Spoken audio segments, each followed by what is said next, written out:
the Countryside Podcasts with Chris Skinner.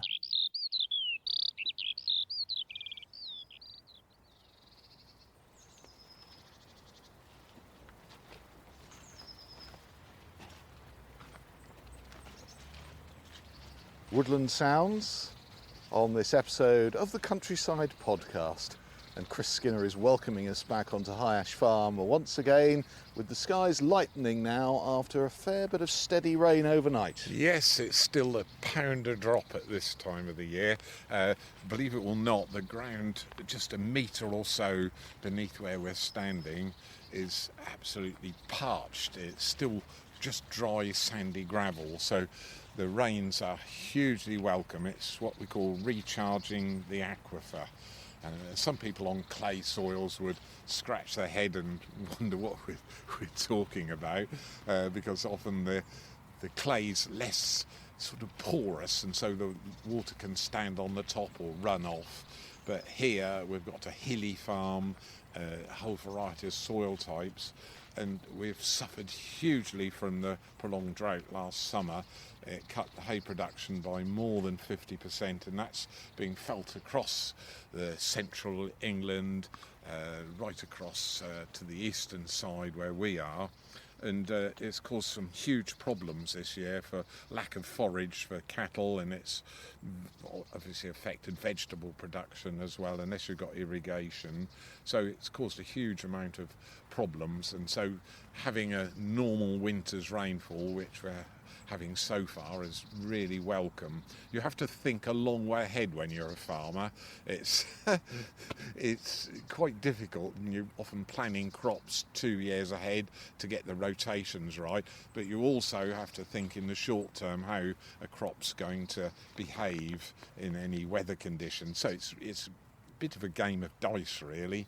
Anyway, we're just in the area of some woodland, quite close to Fox's Grove, which is just a few hundred yards away from us, and the woodland has got two spurs on it.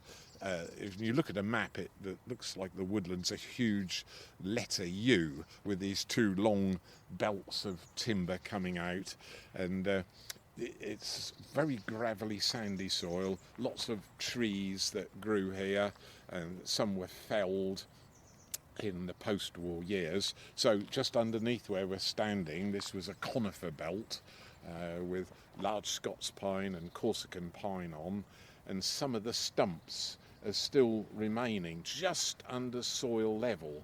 And at this time of the year it's still possible, because we started looking at all the fungi species in autumn. The fly agarics, not far from where we are, spectacular red fungi with all the white spots on the top, all the different species, and there's some interesting ones which are almost frost hardy. You can find them at any time of the year, and what I'll do later on is give our dear local photographer Laura Cuffin a call and say, could you come and photograph my candle snuff fungus?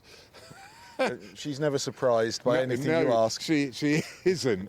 And she dons her wellies on, and usually a waterproof coat, because she never quite knows what she's going to find. But I'll introduce you to one we haven't seen before. We've seen stag's horn fungus before, which is bright, almost luminous yellow. And the fungus itself looks like the antlers you might find on a large species of deer. And this one is quite similar. It's still got that antler shape, but it's called candle snuff fungus. From a distance, it looks like some of that whitewash has gone over some grass that they use for football lines. Yes, I suppose so. It's called candle snuff because, well, it's the opposite way round to a candle wick. A candle wick is normally white, and as it comes out of the wax, and then it goes black on the bit that's been burnt. And this fungus, I like to think it's a Norfolk fungus because it does do different. And on the tip of the fungus, it's pure white, and that's where it spreads its spores. And then if I just move some of the nettle stems out of the way, it's a bit like the stag's horn, isn't it? Yes, it is. And when we look lower down on the fungus, just as it comes out, you can see there's the tree stump is just about visible, and it's absolutely covered in this fungus. There we are. I'll just take some of the leaf litter out of the way. And now you can see the lower part of the fungus is jet black and kind of woolly almost. Now, the white bit at the top, perfect. You can see just where I nudged that one, it's put a little white deposit on the top of the stump. And that is these fungal spores. And Rat was just about to walk across the top of it and do a bit more spore spreading. I just grabbed him in time. Because it's quite a delicate, brittle fungus, and it looks exactly like those antlers I was talking about. So there we are. And of course it's carrying out a really important job. It's one of those species that doesn't attack living wood, but it breaks down further wood that's already dead on the woodland floor. And this is the time of the year that if I just give that one a flick. Oh, I saw the powder coming. Yes, you can just see. Those are the there, spores. Oh, there it is. That's great. Look at that. Look at that. A whole little. That's important because what we then saw is its reproductive method. The spores go off in the air and they look for something similar. There was probably 20,000 spores came off just then. Each one is capable of starting off a new site, and once it's in rotten wood like this, you can just see the centre of the wood is. I can actually press my finger into the wood and you can see moisture coming out all round, and that's the ideal habitat for it. It's like a sponge there. It is. Yeah, so there we are. That's a kind of new one that we haven't visited before. Every time I move some leaves to expose the fungus a little bit more, you get a little cloud of the spores coming off. And that needs the right conditions, doesn't it? Yes. You don't see that everywhere. No, it is a fairly common species, but it's like other things that we look at.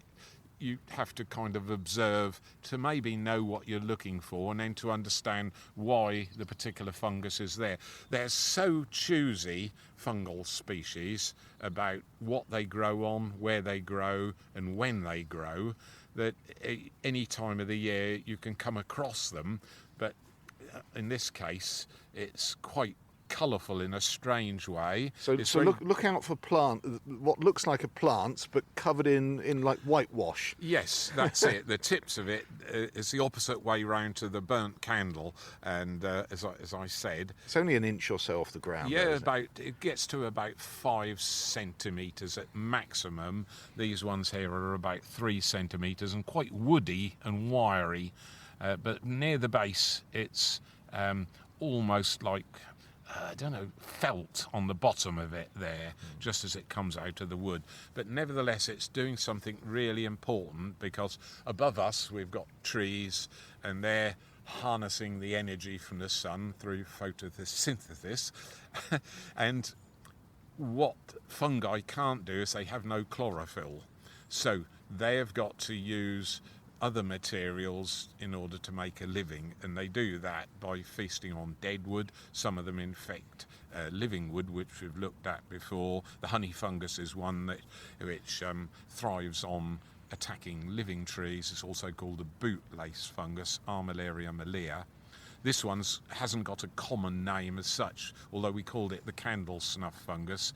It's a member of a much broader genera of fungi, and they've all got quite long scientific names, but somebody saw what it does and what it looks like and named it, so it has got a common name. Most of the other members of the species don't have a common name. We've got a lovely avenue of beech trees on the other side of the wood, and occasionally I see a similar looking fungus to this, the candle snuff fungus, which we're looking at, growing out of beech mast right in the centre of it, and it's almost identical, and that's called a beech mast fungus.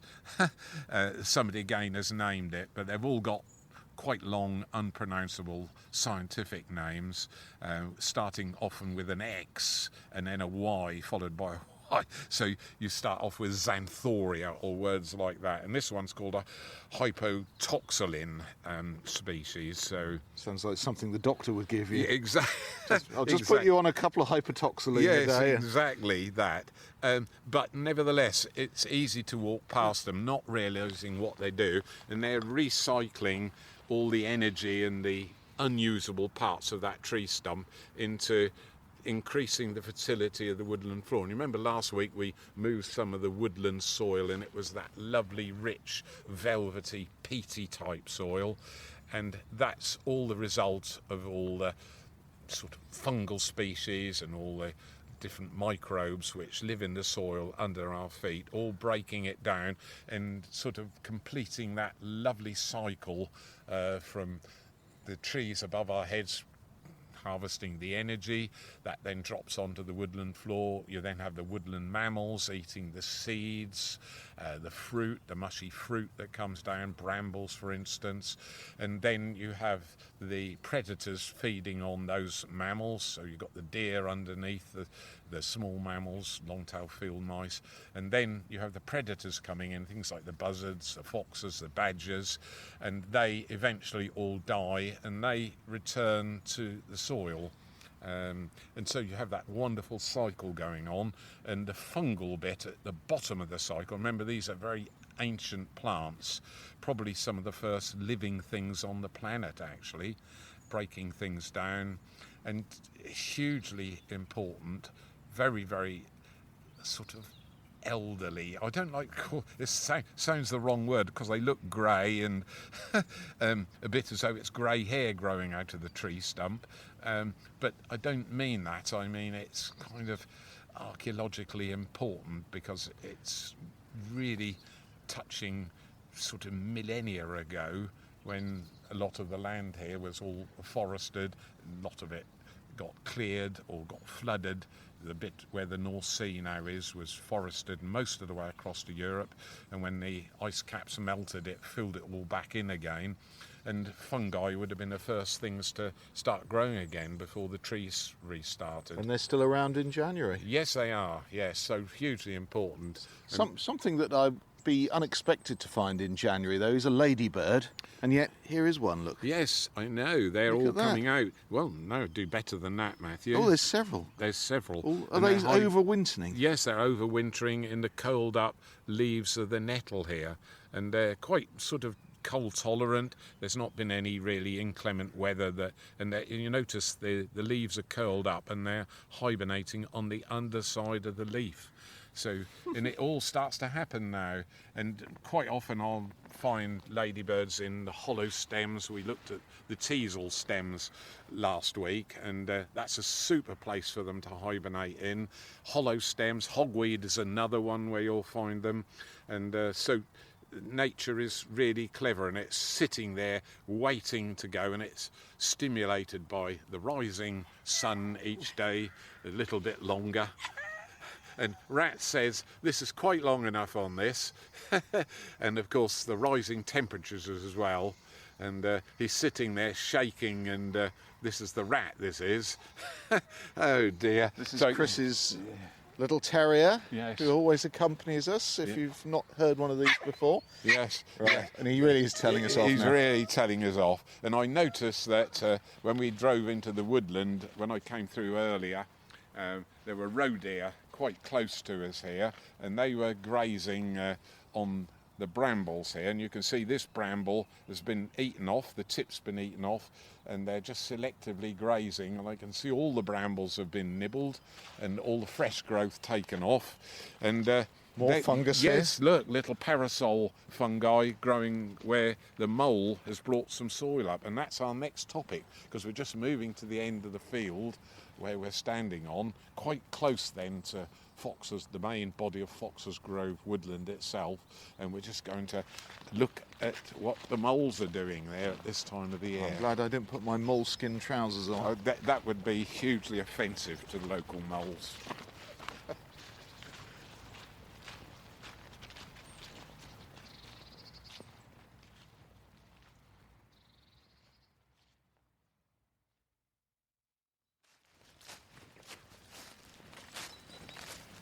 Through the leaves here on the fringe of Fox's Grove, and a couple of horses very contentedly eating their hay over there. I don't think they took umbrage at Rat. No, he was swearing at them. He didn't think they should be there. Mind you, I'd prefer a field of red poll cattle. I know when they're going to move, how they're going to move, what they're going to do. I can think, because I was brought up with cattle rearing and the dairy herd here at the farm, and horses are a different creature, I should say. Well, there are some people in farms not far away from here who have a small herd. They're hobbyists. Yes. But it's like, could you see yourself in your dotage doing that? Because it sounds like you'd love it. Oh, I do. It's second nature to me. Red polls, Herefords, some of the native breeds. I fall in love with them, and it's all part of your childhood. But I've had to move on because having a square mile of farm, I often ask people the questions. There's lots of walkers here, sort of more or less 24/7. You see them walking around at night, dawn, dusk, during the day, and sometimes at midnight. And I say, what would you actually do with the farm? Well, more or less what you've done comes the answer more often than not. And I've had to change. Let me just pick this terrier up, because he'll try and butt in through the podcast. He's keen to go on a yomp, and of course that's not is. what we're doing today. No, he's not. We're standing quite close to the woodland, and he thinks we should be going through there. It's far more interesting, but we don't often talk about smells, which is what he loves doing, just using his nose, and he's got this field craft so he can sense where things are. It's a completely different world, but he's very good company, and I love him to bits. Now, we're on the end of the meadow here, quite close to the area of woodland. We just walked down through that little spinney behind us, and I did notice lots of molehills there, and that's probably the best place to find moles. People don't realise that, more often than not, they in woodland digging their little molehills, and because of the undercover on the ground layer, you don't often see all the molehills. But here, quite close to the woodland, the pasture is quite a long, narrow field. It's about 5 acres, 2 hectares, and this end of the field is peppered, is the only way to describe it, with molehills, which you can see quite readily at this time of the year. High Ash Farm doesn't have a huge amount of moles. We've got a good fox population and badgers, and if the mole is digging, they will dig them out if they're near the surface and consume them. So here's a little belt. Now, there's a lot of molehills here. Probably we're looking at around 100, quite close to us. Little piles of soil. It's quite sandy, gravelly soil, and that would kind of indicate that there's a lot of moles there. But it's the opposite. When you see a lot of molehills, it just means there's perhaps not a very high worm population here. So they have to create their little underground tracks and burrow under the soil and have longer little tracks, little tunnels under the soil in order to find the worms. Worms are their main diet. They will eat ants as well, and occasionally in really, really dry weather, they'll come out on top and eat all sorts of other things as well, including vegetable matter just occasionally. I'm guessing they were struggling last summer. They certainly were, because the worms did something. It's a special word. It's called estivating, spelt with an A. And they go down perhaps a metre or more down into the soil, and the moles wouldn't be able to get down that deep to find them. So they spent more time on the top, and I was examining some tawny owl pellets, and I found quite a few mole bones in the pellets, because they're out on the top, and the tawny owls, if they're in the woodland or on the edge of the fields there, could quite easily pick up a mole on the surface, because tawny owls hunt mainly at night. I'm going to have to pick this dog up again, I think. He's come here. Good boy. We're going to start barking again. And so they're quite vulnerable to predation if they're above ground, but really people have commented on moles that they're kind of born in a grave and you don't often see them. They're quite small actually, about 100 millimetres from tip of nose to tip of tail. That's about 4 inches in old money. And jet black, obviously, short black fur, keep themselves quite clean. Really powerful shoulders and 5 very sharp claws right at the front.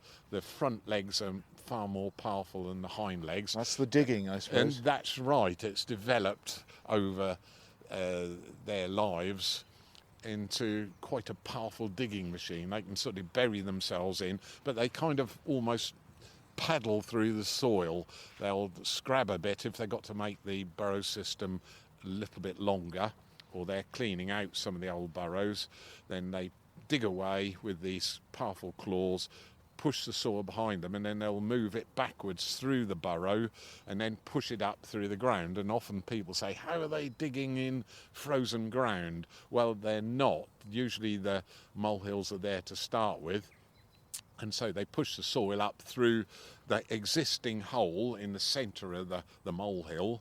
And I'm just watching because there's some quite freshly dug molehills quite close to where we are. Yeah, these two here. Yes, there's 2 right close to us. So it could be while we're standing here, one might pop his head up. Well, I don't think they pop their head up. They know not to do that because in daylight you have predators as well as the ones at night, and it would be a dangerous thing for them because the pasture is quite closely grazed. So if they were moving about on the top, then they'd get picked up by a kestrel or anything like that, or the rats, dogs, anything like that. Stoats will have them, weasels, so they're quite vulnerable to a whole variety of different mammals, predatory birds as well. You sometimes have moles behind your back door there, don't you? Yes, I do. So does Rat get interested? Yes, he watches the holes coming up.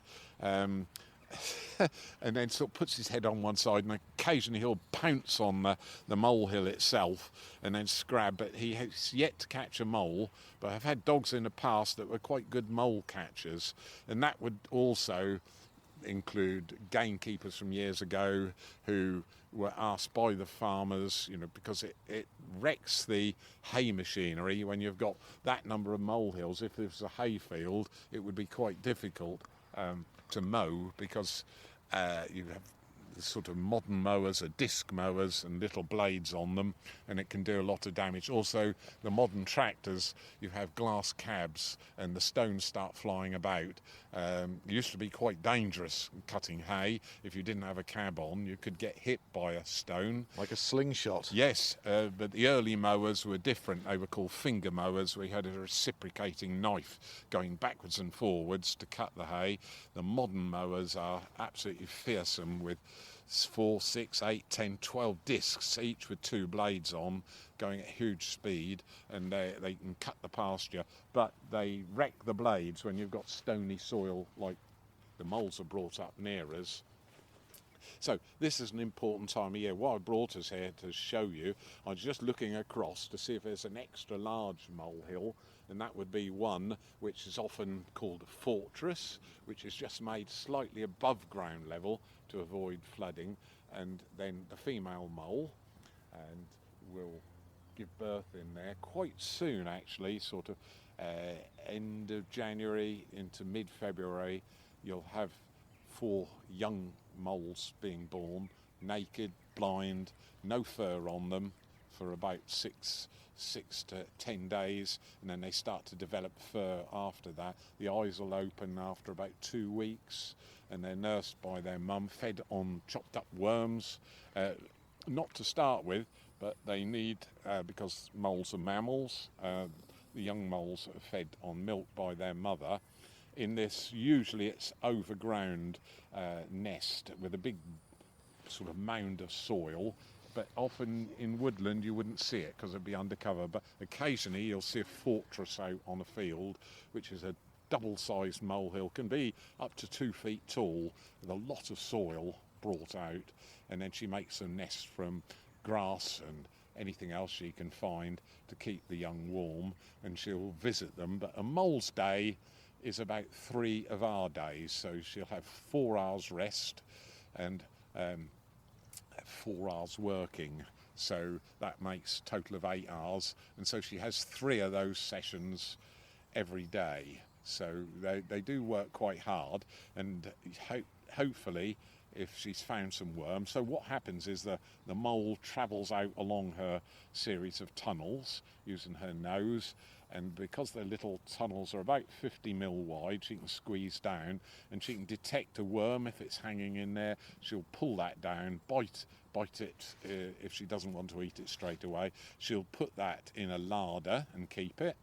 Otherwise, she eats it and consumes perhaps 1 or 2 very large worms, and then she has her rest period, another 4 hours. So the holes are quite small, 2 inches, no more. Yes, that's right, tiny. So as I said, they spend their life underground, and because we don't often see them, you just curse if you've got them in your garden. And you could always tell a really proficient gamekeeper years ago, because nearby where the gamekeeper often lived, he'd have something called a gibbet, which you would hang all the prey that you had caught, the foxes.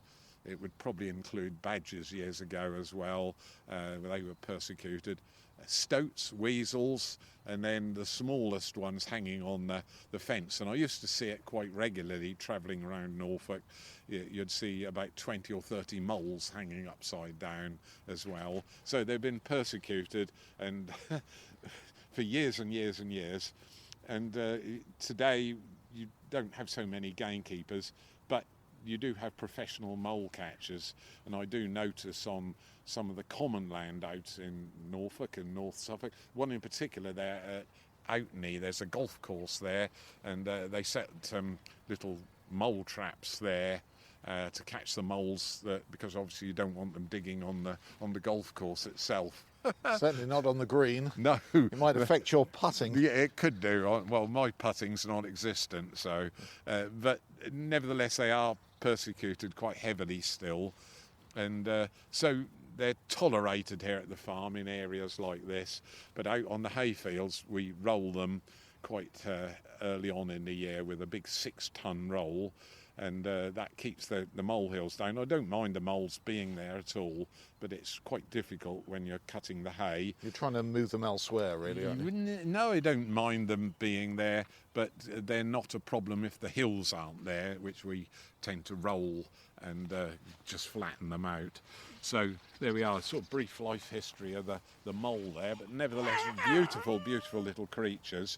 There's quite some controversy over whether they can actually see. They have got eyes, there's a kind of normal retina, but the optic nerve from the back of the eye to the brain is not really well developed like it is in a mouse that's got incredibly good eyesight.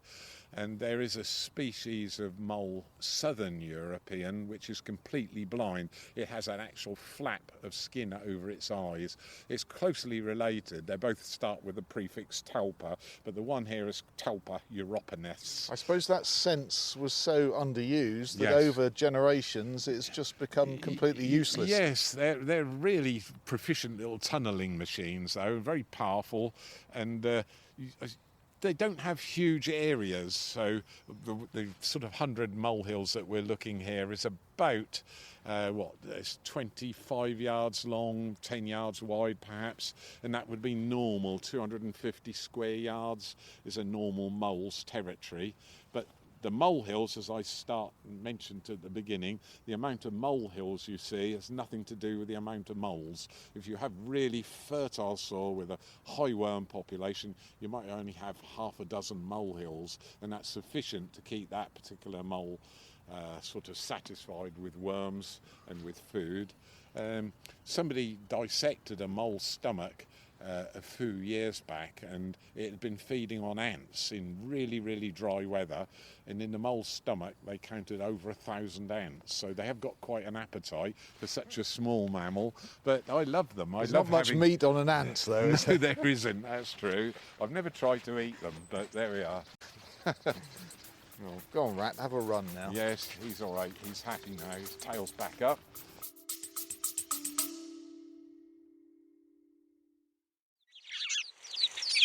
Chris, the sound of some of your favourite birds. Matthew, it's one of the success stories for conservation at High Ash Farm. The house sparrows, one of those red list species, declined by 50% or more.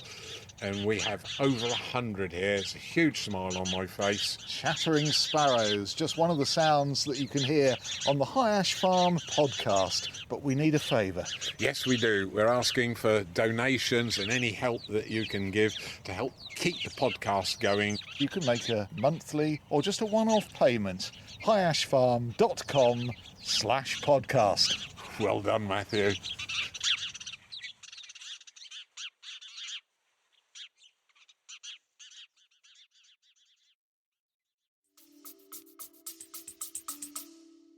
And I haven't really got moleskin trousers, just before anyone writes in. Yeah. Yes, I suppose they were, mate, because moles did used to have a value for the gamekeepers. In the early days, moles were skinned. Well, the fur is beautiful, isn't it? Absolutely, and you could make moleskin gloves and all sorts of things. A moleskin hat was very popular among ladies generations ago. And moleskin trousers, you'd need quite a number of moleskins to have a proper pair of moleskin trousers. But it's beautiful, soft fur, really lovely. So, really underrated mammals, all part of the tapestry of the countryside.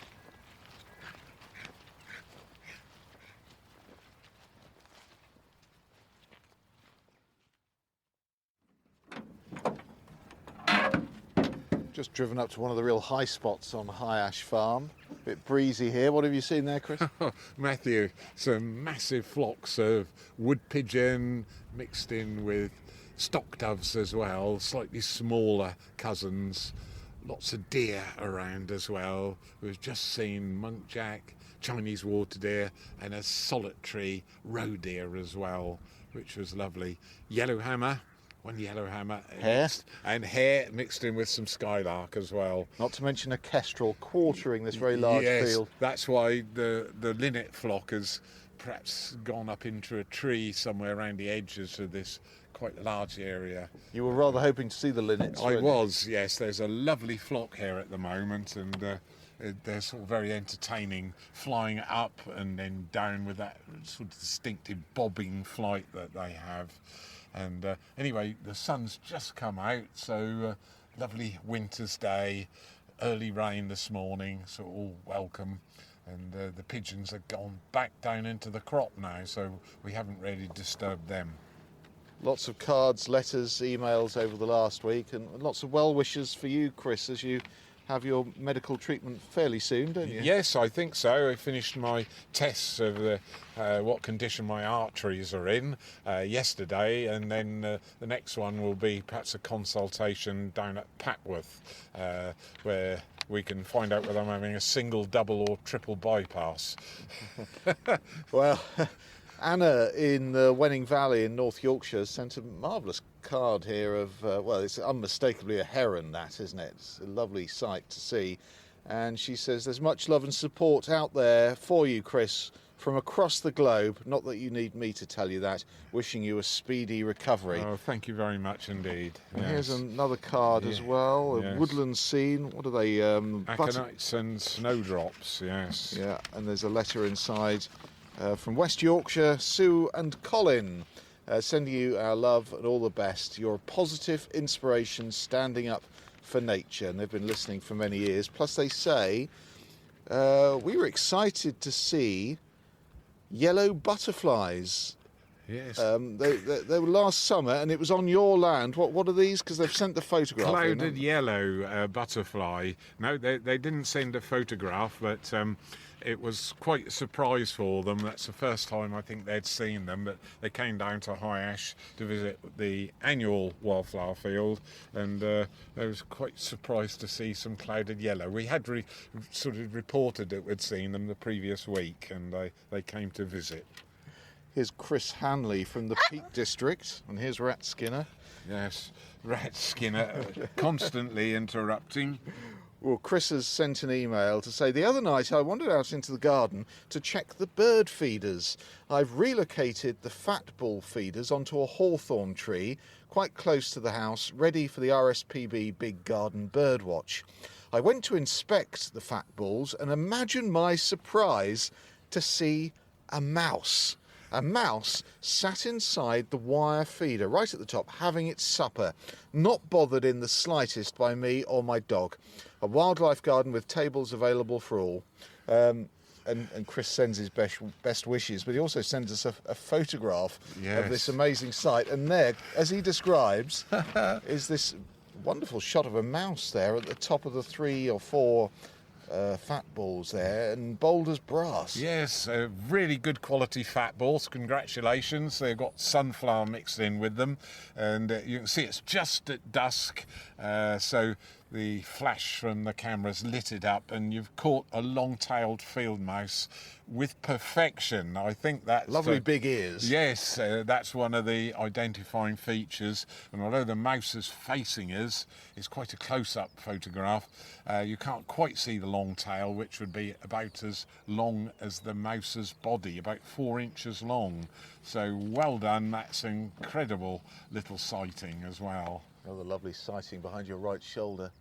High up into the sky, a skylark there. Oh, right, yes. Fluttering his wings against the blue sky. Yeah, they've all sort of come up into the air now. The sun's come out, and so are the skylark, yes.